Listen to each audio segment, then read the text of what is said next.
Remue ménage. Remue ménage.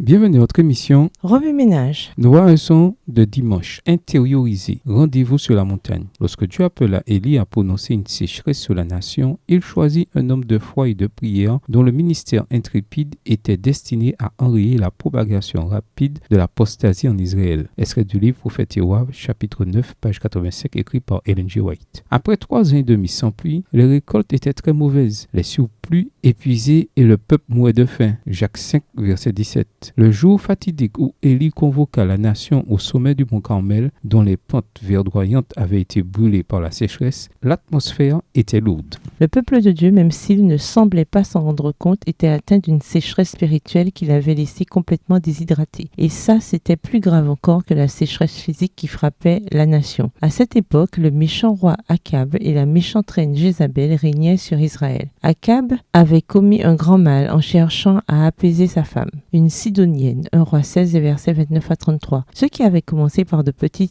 actes de compromis religieux s'était transformé en une véritable apostasie, 1 Roi 18. Akab était allé jusqu'à construire à Jézabel un temple à Baal dans la capitale, à y assigner 450 prophètes et une idole pour Ashéra, avec 400 autres prophètes pour administrer son culte païen. Israël fut alors plongé dans de profondes ténèbres spirituelles. Lorsqu'Élie dit à Akab de le rencontrer sur le mont Carmel, 1 Roi 18, verset 19, il exerça une autorité spirituelle peu commune, une autorité qui émanait du temps consacré à l'adoration de son Dieu. La scène sur le mont Carmel était des plus macabres. Le sang coulait sur les corps des prêtres païens qui s'étaient fait des incisions dans la peau en criant à Baal et à Akhéra de faire descendre le feu du ciel. Mais leurs prières restèrent vaines. Lorsque le moment vint pour Élie de préparer son taureau, il fit quelque chose de très significatif. Il choisit 12 pierres, une pour chaque tribu d'Israël, et avec ces pierres, il reconstruisit l'autel brisé sur le mont Carmel et l'arrosa d'eau. Voir les versets 30 à 35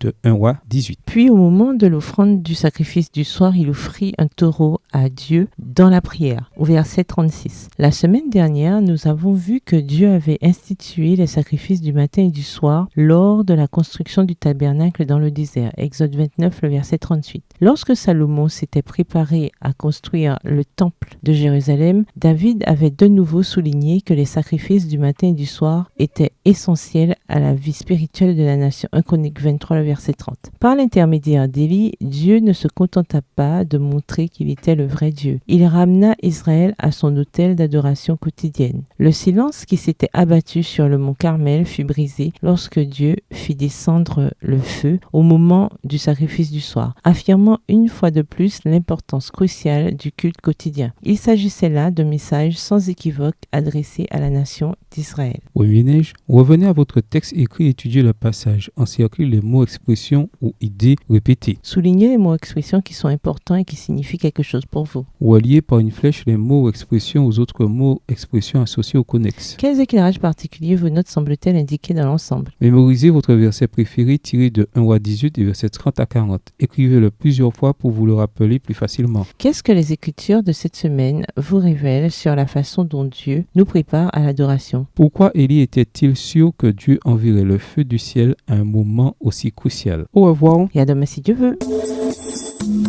Remue ménage. Remue ménage.